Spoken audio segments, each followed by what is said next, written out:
Assalamualaikum Kang Ilham. Waalaikumsalam. Gimana, sehat? Kang Abe. Alhamdulillah sehat. Kang. Berapa tahun nggak ketemu Ya semenjak Covid aja. Sekarang ya. Terakhir kita ketemu itu waktu acara Sarbo Musi ya. Iya. Di Garut Cianjur apa Garut ya waktu itu ya? Cianjur. Cianjur yang kita bareng sama almarhum ke hutan-hutan. Teman-teman AB Channel, kita kedatangan tamu. Ini sahabat saya Kang Ilham Lahia. Ini kalau teman-teman aktivis Majalengka sepertinya kenal nih dengan sosok Ilham Lahia. Karena kalau zaman dulu mah tukang demo gitu. Tukang demo. Hanya kebetulan sekarang menjadi untuk sekarang ya Kang Ilham Bacalek P3. Bacalek P3. Anak buahnya Haji Pepep. Haji Pepep. Kumaha bisa kapetilu teh kumaha awitna? Sangat sederhana ya, bahwa ketika memilih partai kita tidak lepas dari paradigma lama. Bahwa yang pertama, P3 itu salah satu partai tua, terus juga satu-satunya partai yang berbasis Islam, dan secara sejarah juga didirikan oleh 4 partai Islam sebelumnya. Artinya karena memang secara basic kekeluargaan saya masih di wilayah ya keagamaan, mungkin ini menjadi pilihan yang pas bagi saya. Dan yang paling penting bahwa melihat partai juga, kita juga harus punya tokoh sebagai inspirator kita kan gitu. Kalau ngomong politik lokal kan kita harus juga sesuai dengan bahwa kita ada tokoh lokal asli Majalengka yang memang secara karir politiknya sangat luar biasa, yaitu Pak Haji Pepep Saiful Hidayat. Artinya 5 periode menjabat di anggota DPR, setengah hidupnya kan dia di DPR. Makanya saya sangat bangga hari ini ketika saya dipanggil untuk berkhidmat pada partai, untuk membesarkan partai. Sederhana sekali kan ya? Sangat sederhana ya. Salah satu tokoh Haji Pepep memang salah satu tokoh di Majalengka, tokoh politik ya. Tokoh politik. Selain Pak Sutrisno, mantan bupati. Jadi nanti salam ke Pak Haji Pepep. Pak Haji Pepep nanti datang ke podcastnya kami, Pak. Oke. Kang Ilham teh aslinya saya dengar-dengar, bukan saya dengar, saya tahu saya pernah ketemu tuh beberapa kali ya sama Kang Ilham di Saung Balong, terus di pesantren. Perasaan pernah di ini ya, di apa? Cisambeng ya? Cisambeng. Gimana kok bisa ke Cisambeng? Terus setahu saya juga Kang Ilham ini mantan ketua BEM, dulunya ketua BEM Unma gitu. Kumaha sejarahna bisa ke Majalengka teh kumaha? Jadi saya memang terlahir dari Blasteran ya. Blasteran Belanda, Jepang atau Sumatera Talaga. Oh, Sumatera Talaga. Ibu saya Palembang, bapak saya Talaga asli. Gitu. Palembang apa Lampung? Palembang. Oh, Palembang. Oh, berarti bisa pempek Palembang bisa. Ya pempek Palembang tempat wong kita. Oh, gitu galau. Ya lanjut. Jadi saya 2010 itu masuk ke Majalengka, kuliah di Unus Majalengka. Di tahun 2012 itu karena teman satu kosan itu orang pesantren gitu. Jadi saya coba nanya-nanya tuh awal-awalnya ini apa aja sih yang diajarkan di pesantren, apa dan seterusnya. Diajaklah saya ke Cisambeng gitu. Pada saat itu masih ada ya pakai Oji almarhum gitu. Yang ngobrol di situ, kok di pesantren itu adem kan gitu. Tenang, terus juga belajarnya lebih banyak gitu dibanding kita diem di kosan. Ya sudah aktivitas kuliah paling tidur, main, tidur lagi, besok kuliah lagi. Jadi banyak waktu yang terbuang. Ketika saya di pesantren, waktu itu diisi dengan kegiatan-kegiatan positif, ngaji sorop, terus juga banyak lah. Nah dari situlah mulai saya bahwa benar nih, pesantren adalah bagian dari pendidikan dasar saya. Walaupun saya juga di Sumatera, kakek-kakek juga adalah tokoh-tokoh agama juga gitu, tapi tidak mengenyam pendidikan di pesantren gitu. Nah dari situ, karena memang pesantren itu adalah satu-satu, saya pikir pesantren itu banyak melahirkan aktivis Majalengka kan. Di pesantren itu. Di pesantren itu. Salah satunya ada Iwan Irwanto tuh. Presma Unma juga. Panongan. Ya, Panongan. Kiai Anom. Kiai Anom ya. Nah, terus juga banyak Abdul Sidik yang juga kan ansornya kan gitu. Terus Abdul juga Sidik Palasa. Tarik kolot ya. Ada lagi Teh Mei yang juga di Pattaya. Oke, iya tahu. Terus juga yang jelas anak dari Pak Kiai sendiri, Kang Agus Rofi, jelas secara karir organisasinya kan gitu. Betul. Nah, di situ pesantren bukan hanya ngobrolin soal keagamaan saja, tapi juga bagaimana si santri itu diajar untuk berorganisasi. Oke. Jadi datang ke Majalengka tuh 2010. Kuliah, ngekos, teman kosan itu pesantren, jadi kebawa ke jalan yang benar. Dan seperti hari ini kembali ke jalan Ka'bah. Promosi. Oke. Ngomong-ngomong, ini kan baru bacaleg ya kan? Baru bacaleg. DCT itu kalau nggak salah 11 Oktober ya? 11 Oktober. Nah, ini menunggu DCT ini yang dilakukan Kang Ilham ini untuk, kalau saya dulunya marketing. Jadi bagaimana nih teori marketing untuk menjual produk saya? Karena bagi saya itu kan caleg itu adalah barang, yang barang itu bagaimana saya menjual barang tersebut. Kan kira-kira seperti itu Kang Ilham. Nah, strategi apa nih bocorannya? Strategi apa yang Kang Ilham lakukan agar kemudian Kang Ilham, dan saya doakan juga tentunya terpilih. Bagaimana kemudian strategi yang dimainkan atau yang diterapkan oleh Kang Ilham untuk suksesinya Kang Ilham secara individu, tentunya secara keseluruhan P3 gitu. Yang pertama, saya juga tadi melanjutkan sedikit. Nah, dari pesantren itulah kemudian saya mengenal banyak organisasi. Dimulai dari IPNU, dari PMI, bahkan kemudian saya jadi presiden mahasiswa UNMA 2013-14. Nah, di masa itu saya sudah suka dengan advokasi. Oke. Nah, dulu ketika zaman mahasiswa kita lagi rame isu petani kan, ada senior juga di Indramayu yang ketangkep gara-gara isu petani. Terus juga saya terlibat juga dalam pengorganisiran di Lanut Sukani kan gitu, di Wates. Nah, dari situlah berproses bagaimana kedewasaan hari ini saya memahami tentang politik itu, bahwa politik itu benar-benar suci bagi saya. Makanya untuk menghadapi masa transisi seperti ini dengan peluang menjadi seorang DPR, sederhananya bahwa karena basic saya tadi adalah orang yang melakukan pengorganisiran di konflik tanah, makanya saya sudah menjadi kewajiban menjual saya itu. Orang mengenal saya itu adalah Bung Ilham. Bung Ilham itu adalah aktivis agraria. Oke. Jadi kasus-kasus tanah, konflik-konflik agraria itu hampir kebanyakan tokoh-tokoh itu pasti kenal dengan saya. Makanya apa yang kemudian paling mungkin bisa saya, jadi sederhananya begini. Terkadang kita lupa bahwa tanah itu menjadi alat produksi penting bagi masyarakat. Setelah masyarakat kita itu kebanyakan sudah tanahnya nggak punya, ya kan gitu, biaya produksi pertanian juga mahal, terus juga pupuk langka. Pupuk ada tapi mahal. Nah, yang paling mungkin sangat saya lakukan pertama adalah ketika ada peluang di tanah-tanah negara, klaim kawasan hutan itu sangat berpotensi untuk digarap oleh masyarakat. Karena apa? Karena itu jenis tanahnya adalah konversi tanah yang disiapkan. Dan hari ini ketika ngomong dengan regulasi yang ada, bahwa klaim itu kan sepihak. Jadi sebenarnya ketika ngomong bumi, air, udara beserta isinya yang dikuasai negara sebesar-besar untuk kemakmuran rakyat, kita harus kembali pada tafsir hak menguasai negara.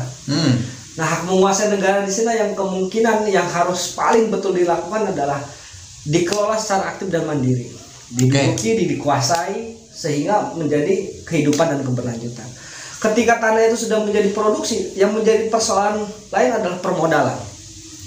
Lagi-lagi petani itu akan melakukan apapun demi mempertahankan produksinya. Kadang posisinya dia ada bakul tengkulak kampung, ya kan, yang memang seperti ya sudah mendarah daging gitu ya. Jadi semua produksi difokuskan ke situ, tapi pada saat hasil panen dia kembali lagi ke situ, dan secara hitung-hitungan juga kan itu sangat minim hasilnya. Makanya yang saya lakukan adalah pola pencerdasannya adalah bagaimana dilakukan secara sadar, terus juga memang sesuai dengan kebutuhan, dan kemudian meminimalisir biaya-biaya produksi. Karena kita tahu betul lah di urusan petani ini kan ngomong produksi pertanian sangat jelas ya. Kalau kita tidak ada kelompok, maka kita tidak terberdayakan kan gitu. Hanya kita bangun kelompok untuk melakukan sebuah pendidikan penyadaran ya, walaupun ketika ngomong pendidikan penyadaran itu adalah satu makna pemaksaan ya, tapi ya memang begitu kondisi kita. Nah, setelah ini produksi sudah berjalan, bagaimana kemudian produksi itu bisa sampai kepada konsumen? Karena kita tahu kalau ngomong mekanisme pasar akan banyak sekali pos-posnya kan gitu. Makanya kita bangun di organisasi bagaimana hasil produksi petani ini bisa langsung diterima oleh si konsumen. Melalui apa? Melalui organisasi. Kita ada serikat petani, kita ada serikat buruh. Kenapa enggak? Buruh juga masih makan nasi kok. Jangankan buruh, semuanya, presiden juga makan nasi kok. Jadi petani itu bagi saya adalah tiangnya negara. Kalau kita bisa mampu memotong mata rantai ini, saya yakin posisinya adalah tingkat kesejahteraan petani itu akan tercapai. Berarti kalau seperti itu nggak perlu bulog dong? Kalau bulog itu kan memang satu badan yang disiapkan oleh pemerintah untuk kesiapan, untuk menjamin keberadaan itu beras. Tapi pertanyaannya kemudian, seberapa besar sih masyarakat yang menjual padinya ke bulog? Ketika ngomong spesifikasi kan petani mah kan bingung. Oke. Iya, kadar air, kekeringan dan seterusnya. Oke, Kang Ilham, sorry dipotong. Sepertinya nih kalau dari pembicaranya Kang Ilham, karena memang Kang Ilham ini konsen di agraria plus pertanian ya, sepertinya cocok di Komisi 1 ya. Iya dong. Karena visi saya adalah mewujudkan reforma agraria, redistribusi tanah adil bagi masyarakat penggarap. Oke, berarti marketnya itu sekarang, tadi kan saya tanya tuh, marketnya atau cara merekrut, cara menjualnya, cara menjual Kang Ilham sendiri itu, marketnya itu ke petani, mayoritas. Walaupun mungkin milenialnya juga digarap kan masih muda ya. Masih muda. Kebetulan Kang, saya juga ditunjuk menjadi ketua G17, Gerakan Milenial untuk Ganjar dan Pak Pepe. Oh jadi berarti kok digabung gitu ya? Iya, karena presidennya harus Ganjar. Oh iya, P3 Ganjar. Satu suara toh. Karena saya dengar-dengar di Majalengka di Majalengka ada satu partai yang mendukung Pak Ganjar tapi calegnya deklarasi presiden lain gitu. Nah, nanti saya undang Podes ke sini nanti orangnya. Oke, menarik Kang Ilham. Dan memang aktif di Serikat Petani ya? Serikat Petani. Nih kalau cerita petani tadi saya sempat singgung bagaimana kemudian pendistribusian pupuk. Wih, carut marut kan. Iya. Jadi saya minta komentar deh tentang pupuk dulu deh. Jadi dulu saya ingat sekali bahwa pemerintah menawarkan program kartu tani. Oh iya, kartu tani nanti. Iya, oke, lanjut. Di Majalengka itu yang paling menolak itu paling kelompok kita. Kenapa? Sorry, dipotong. Dari organ apa atau organisasinya apa? Iya, dari Serikat Petani Majalengka. Oh, SPM. Ya. Kita nolak untuk adanya kartu tani. Kenapa? Karena saya yakin ini adalah monopoli lagi tentang wilayah pupuk itu.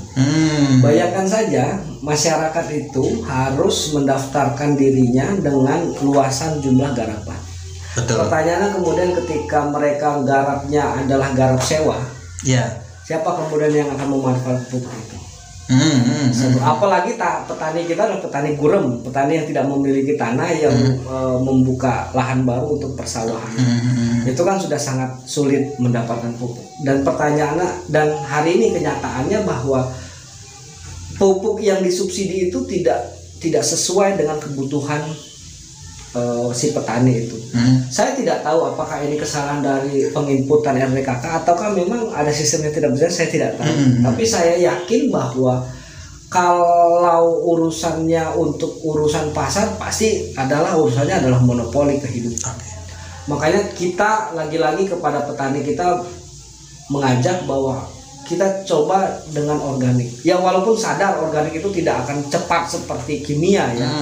Tapi kan ada beberapa proses yang kemudian harus kita lakukan. Ya kalau biasa di kimia terus nanam besoknya langsung ke organik ya nggak bisa posisinya. Makanya harus bertahap.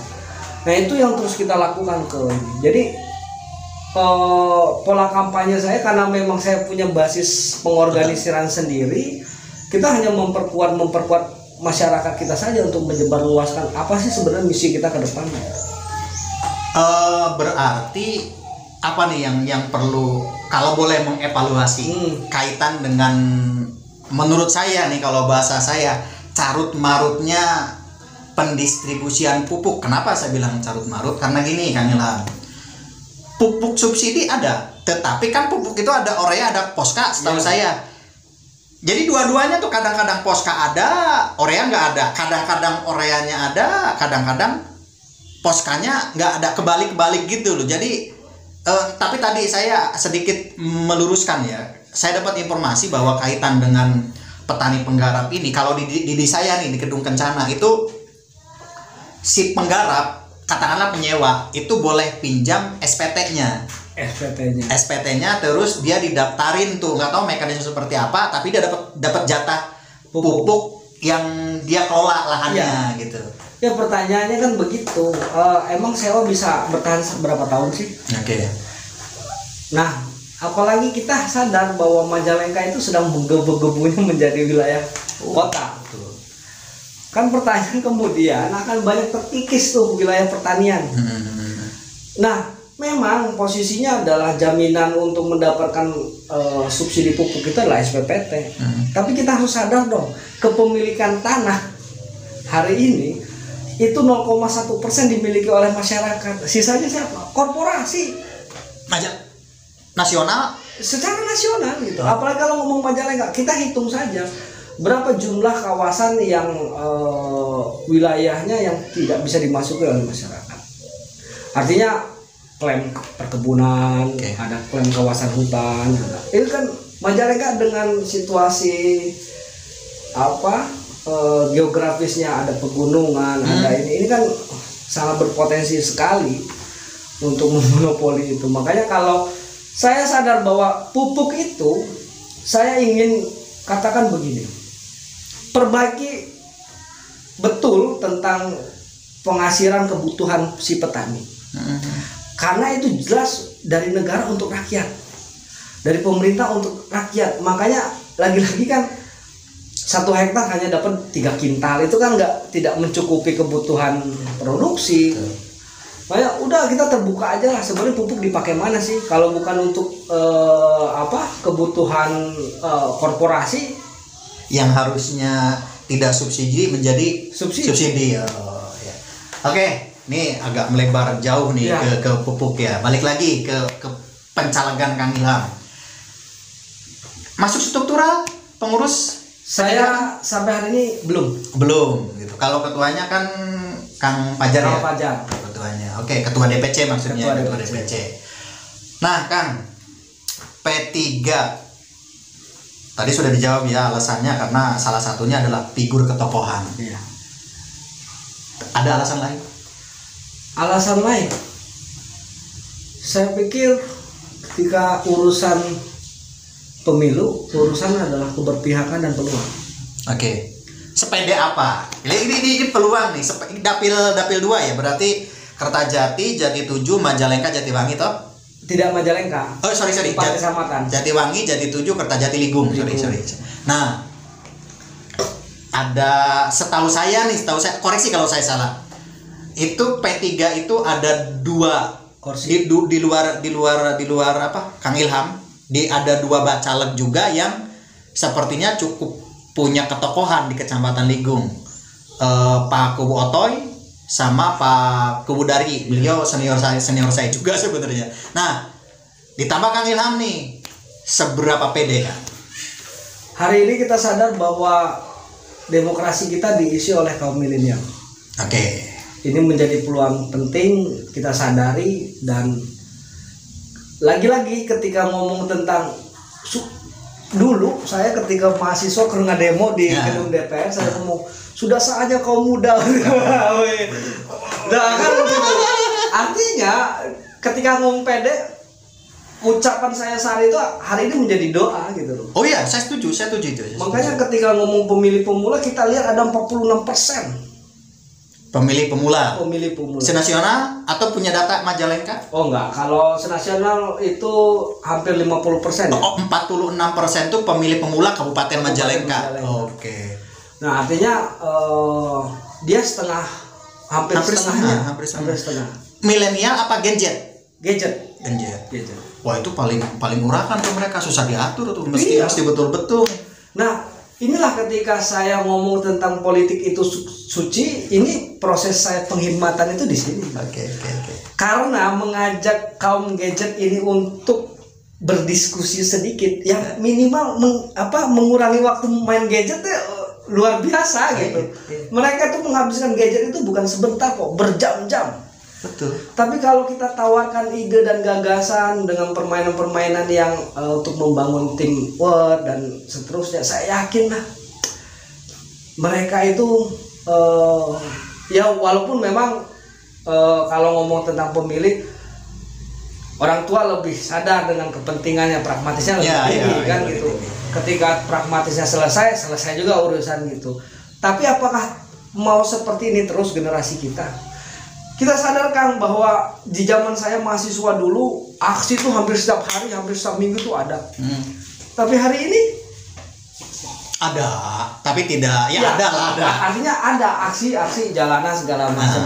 Nah, apa sih sebenarnya yang dilakukan? Ya adalah advokasi kan ya. Nah, hari ini advokasi itu gampang sekali dilakukan dengan media. Oh, betul, setuju. Jadi tidak perlu menjadi parlemen jalanan, suatu isu itu bisa gampang sekali terselesaikan gitu. Viral aja kan. Viral udah selesai itu udah. Selesai.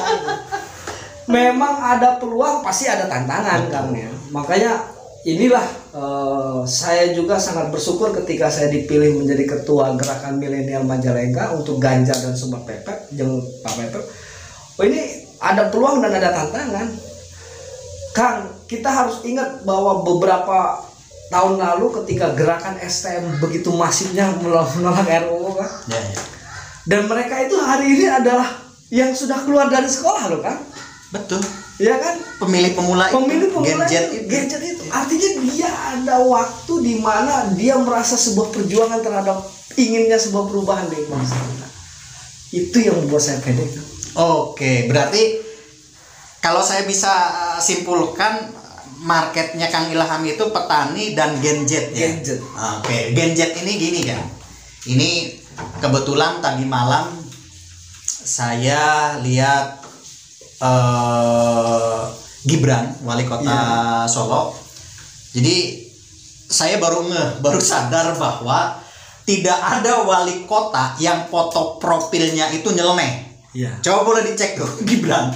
Foto profil Instagramnya itu wali kota Solo itu, Instagramnya itu Naruto. Biasanya kan gini, assalamualaikum gitu ya. Apa namanya, wali kota atau bupati kan formal ya. Twitternya salah satu karakter SpongeBob, salah satu karakter kartun SpongeBob kalau nggak salah. Nah, terus ada PR ini bolehlah disebut masukan ya. Saya mengutip atau mengadopsi kata-katanya wali kota Solo Gibran. Genjet ini satu susah diatur, satu itu. Kedua, Genjet ini dia kalau bapaknya milih A, dia tidak mungkin tuh sama dengan bapaknya. Gitu. Jadi cara untuk meraih Genjet ini versinya Gibran. Ya dekati dengan hobinya, hobi mereka apa, nanti ketika hobinya sudah didekati, kita masuk ke wilayah-wilayah hobi mereka, ya mereka akan jadi loyalis gitu. Itu mah boleh dibilang masukan, kan hanya ngobrol, bilang masukan atau apalah. Terus Kang Ilham,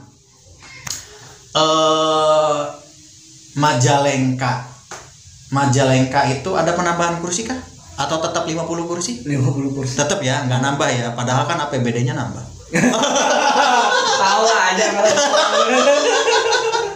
Oke, Dapil 2 Majalengka. Dapil 2 Majalengka tuh kawasan industri. Iya. Apa Patoja Jaya apa ya? Atau Iya, apa dengan nilainya gitu. iya. Satu sisi Kang Ilham itu reforma agraria, berjuang untuk agraria, pertanian dan lainnya. Sisi lain wilayah 3 tuh kawasan industri loh. Iya. Dengar-dengar juga Aero City sudah jelas. Iya. Bahkan ada isu juga Kertajati mau mekat katanya Iya, gitu. iya. Apa gimana tuh nantinya? Ya jelas Kang bahwa karena passion saya di sana, kenapa kemudian saya jadi dapil 2 itu sebuah tantangan juga dan itu juga peluang. Pertanyaan kemudian adalah beberapa perusahaan yang memang secara perizinan itu tidak memenuhi syarat kan gitu. Contoh dari AMDAL lingkungan. Oh iya. Adanya pembangunan yang jor-joran ini kan ternyata menimbulkan kisah yang sedih juga bagi masyarakat kita di Jati 7. Berapa kali kan itu kebanjiran dari Kertajati sampai itu betul. Adanya apa itu? Iya. Artinya apa? Satu hal yang paling ingin saya kerjakan, saya ingin meninjau ulang tuh urusan itu tuh. Oh, keren. Karena sudahlah, kita paham lah urusan ini adalah urusan kepentingan, urusan keberpihakan, siapa yang punya modal dan seterusnya. Kita bukan menjadi anggota dewan kemudian mewakilkan kedaulatan rakyat. Caleg hari ini kok datang ke masyarakat itu kerja di pengemis kan? Pengemis suara rakyat. Iya. Nah, kenapa kemudian saya bilang seperti itu? Saya dari rakyat kan, orang tua saya buruh kebun, kakek saya petani segala macam. Ketika alat produksinya diambil paksa oleh pemerintah, kita sebagai rakyat mah akan menerima. Tapi kemudian pertanyaannya apa kemanfaatan kita selain memberikan tanah itu kepada negara? Kalau harus dengan memberikan tanah kemudian kampung halaman kita juga harus terendam kan, ini kan menjadi bahaya baru juga kan. Betul. Makanya yang paling mungkin kita sisir tuh habis di wilayah-wilayah industri, wilayah-wilayah pembangunan itu untuk menjaga betul ekosistem alamnya. Kita jaga betul serapan-serapannya supaya tidak ada lagi cerita bahwa Majalengka banjir. Itu reforma agraria kan? Karena reforma agraria bukan saja ngomongin tentang redistribusi tanah kan, tapi bagaimana pemanfaatan tanah untuk akses dan asetnya benar-benar harus terjamin. Nih luar biasa nih, Tut. Jadi kayaknya Tut harus milih Kang Ilham nih kayaknya. Nanti kalau misalkan jadi kita tagih. Saya membuka yang lebar kan. Saya tuh ketika jadi mahasiswa sering demoin senior, saya tuh jadi kayak ini nggak demo gitu. Nih kayak ini dong, kayak Bung Padlijon, Bung Budiman gitu ya, dulunya tukang demo ya. Apakah itu akan terjadi di Majalengka? Kita lihat nanti. Saya pikir dengan gelagat-gelagat itu kayaknya jauh deh. Paling viral. Kang, ini kompensasi untuk, kalau itu kan untuk secara umum kampung dan seterusnya, serapan air dan seterusnya. Tapi kompensasi individu selain kompensasi pembebasan lahan, kompensasi jangka panjang untuk individu petani yang tanahnya kena tanda kutip gusur, ada nggak formula kompensasi jangka panjang yang terus menerus renewal dimanfaatkan, renewal diterima manfaatnya oleh petani, tidak hanya geus puguh da eta mah hakna tanah mah nya ganti rugi mah itu, ada nggak? Kan begini, lagi-lagi ketika kita ngomong tentang kompensasi itu hasil gusuran itu, dia itu masyarakat itu jual rugi bukan jual untung. Nah kan naik juga kita kan ketika ngomong sebuah pembangunan, ngomong untuk kepentingan umum, untuk ngomong segala macam. Tapi kita yang asli dari lahir di sana, besar di sana, hidup di sana dan berkelanjutan di sana, dengan ada kepentingan ini tergusur. Memang betul nggak? Apalagi ketika ngomong kompensasi pribadi selain urusan jual tanah, apa sih yang paling mungkin? Yang paling mungkin adalah menciptakan ruang baru untuk wilayah ekonomi. Tapi kita juga harus sadar kan, kalau dari kecil besar sampai keturunan sampai lama itu jadi petani, ya dia jadi petani kan, nggak mungkin dipaksakan untuk harus berdagang kan. Nah makanya ya kita harus mampu menciptakan wilayah itu kan. Sadarlah kan bahwa tanah negara di kawasan hutan kita baik itu klaim RRI ataupun perhutani di daerah ini sangat luas kan. Tebu itu ada 12.000 hektar, perhutani ada 11.000 hektar. Artinya Majalengka. di wilayah di dapil saya aja nih. Berapa? Tebu 12.000. 12.000 hektar. Kawasan hutan? Kawasan hutan 10.000 sekian hektar. Wih, besar tuh. Artinya apa? Sorry. Sorry. Kalau tebu oke lah, ada petani tebu. Iya. Ini yang hutan siapa yang garap? Iya kan ada petani juga, petani penggarap melalui PHBM. Oh. Tapi kan lagi-lagi kan banyak persoalan juga lah kami kalau ngomong serba kesana. Tapi artinya kan ketika adanya pembangunan yang jor-joran juga ada peluang baru untuk menciptakan sawah baru kan? Pasti. Saya dari 2016 itu dituding komunis apa segala macam, hanya ingin apa? Menciptakan sawah baru kan? Memberikan kesadaran pada masyarakat bahwa ada satu peluang di kawasan hutan. Ayo kita garap bersama-sama, ayo kita ciptakan sawah baru. Kan ini sesuatu yang aneh ketika hari itu kita ngomong seperti itu kan ya. Betul. Tapi kan kejadian hari ini ketika masifnya dengan penggusuran, mereka mau kemana kan? Bahkan di wilayah Sumberjaya ini, di pesisir itu banyak kok anggota kita yang menggarap di kawasan hutan. Artinya apa? Sumberjaya juga kan menjadi wilayah yang menjadi titik wilayah industri baru. Nah, kalau reforma agraria itu berjalan kan, saya yakin kan, itu akan ada surplus ekonomi yang seimbang. Reforma agraria berjalan itu yang satu hal yang paling mungkin tidak terjadi adalah sulitnya tenaga kerja untuk keluar negeri. Kan gitu. Karena apa? Karena di desa serapan pekerjaan sudah tidak ada, ya mereka merantau ke kota, kemana segala macam, bahkan ke luar negeri. Kalau di desanya sendiri dia menciptakan dunia baru tentang wilayah ekonomi, wah itulah baru reforma agraria sejati terwujud. Oke, jadi salah satu cara untuk kompensasi jangka panjangnya si petani yang tergusur katakanlah ya, atau terkena pembebasan lahan itu ya menciptakan lahan-lahan baru. Yang dari tadi kawasan hutan yang 10.000 ya. 10.000 hektar tebu dan seterusnya ya. Atau tapi sesuai passion kan ya. Kalau petani ya kembalikan ke petani. Kalau dia wirausaha kembalikan ke wirausaha. Kalau dia bidang ini ya kita nggak bisa memaksakan mereka harus merubah gaya hidup kan. Karena sedikit demi sedikit gaya hidup juga akan berubah. Saya kok kepikiran gini nih. Salah satu kompensasi barangkali ini satu sepemahaman ya Kang Ilham ya. Salah satu kompensasi buat buat si pemilik lahan yang punya anak laki-laki wajib keterima tuh di pabriknya. Harusnya begitu kan? Iya. Jadi saya kepikiran karena gini, Majalengka itu sudah rahasia umum bahwa awewe gampang, lalaki hese asup pabrik. Nah, bagaimana kemudian betul-betul nggak tahu ada regulasinya atau enggak, saya nggak tahu. Ada regulasinya nggak? Kalaupun tidak ada ya didorong agar bagaimana kemudian si pemilik lahan yang punya anak laki-laki ketika dibeli oleh investor ya dia wajib tuh kerja di situ. Gitu. Begini Kang, saya tahu betul, bukan tahu betul, tapi saya pernah mengalami proses-proses itu. Kita tahu di tetangga desa ini punya pabrik yang sangat besar. Dulu kan semua yang masuk itu atas dasar BLK, dan BLK-nya bukan BLK warga sekitar. Tapi kita harus yakin Kang bahwa hari ini desa itu sudah merdeka kok. Ya walaupun masih butuhnya dipegang juga. Tapi minimal ketika ada kewenangan desa yang mengatur tentang kehidupan dan keberlangsungan di sekitar lingkungan itu bisa diatur kan. Artinya begini. Pertanyaannya kemudian adalah desa itu adalah yang mencatat administratif kewilayahan itu sendiri. Betul. Artinya ada posisi dong, sudah jelas ya. Nah, tapi yang menjadi pertanyaan sejauh mana posisi ini memiliki posisi tawar, bukan menjadi oposisi ini. Artinya pemerintah desa itu harus mampu ngejamin terkait warga sekitarnya itu harus masuk dengan spek yang dibutuhkan oleh. Artinya kan begini Kang, memang naik juga Kang, ini ada perusahaan di satu desa, terus juga kemudian ini warganya tapi sekolahnya tidak selesai, keahliannya tidak ada, ininya tidak ada.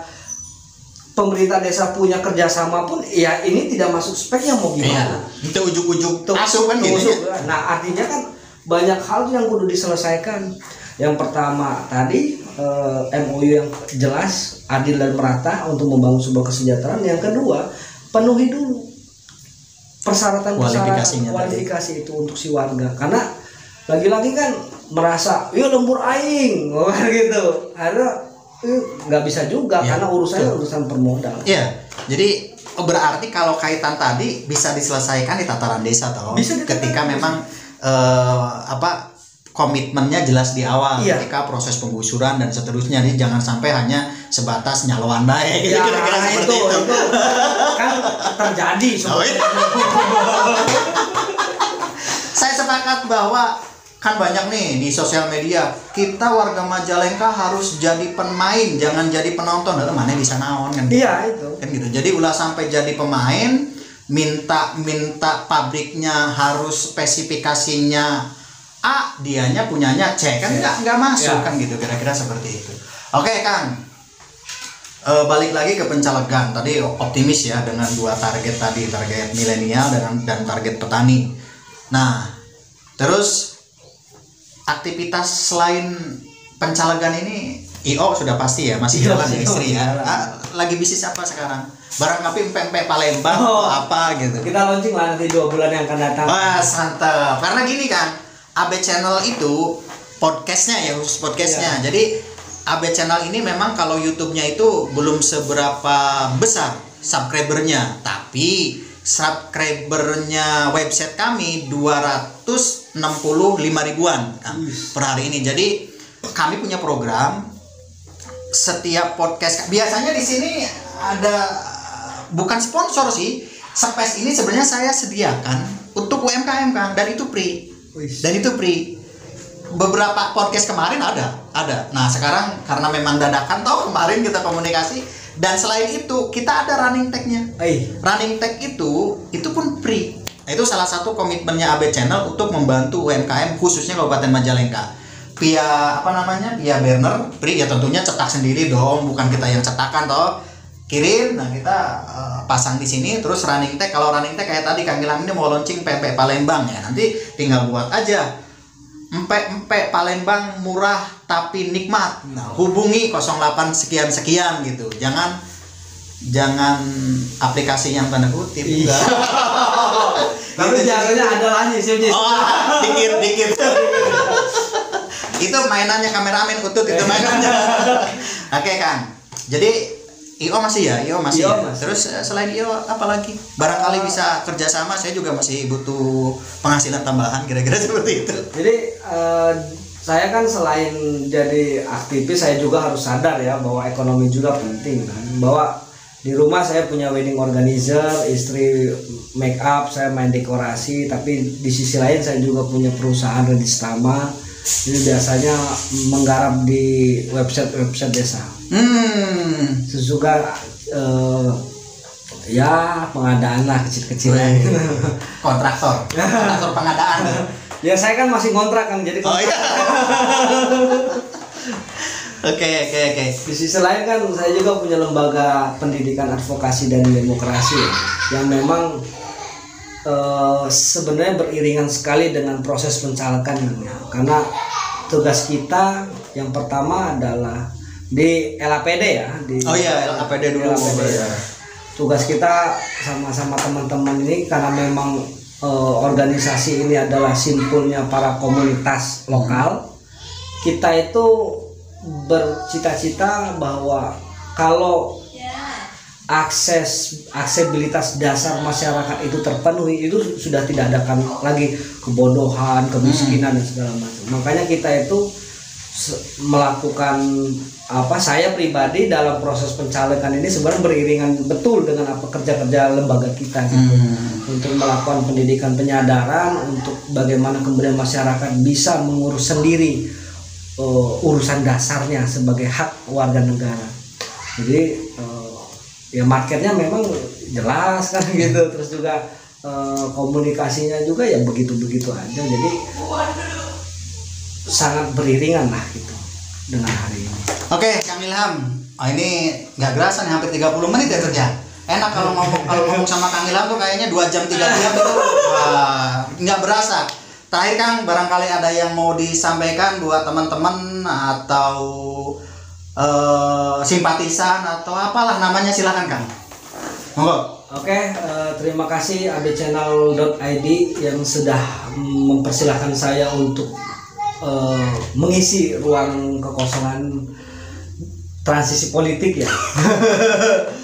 Tapi pesan saya bagi warga Majalengka, Sumedang, Subang, jangan lupa tanggal 14 Februari partai nomor 17 P3 Pak Pepet, Pak Jaini. Kalau dari Majalengka Dapil 2 Jatiwangi Kertajati Jangan lupa Pak Ilham.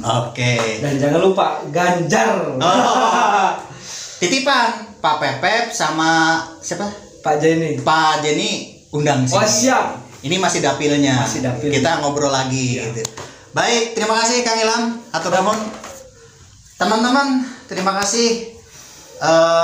Cukup keren podcast kita hari ini, menyamai dengan dewan-dewan yang sebelumnya. Saya akhiri. Assalamualaikum warahmatullahi wabarakatuh. Waalaikumsalam warahmatullahi wabarakatuh.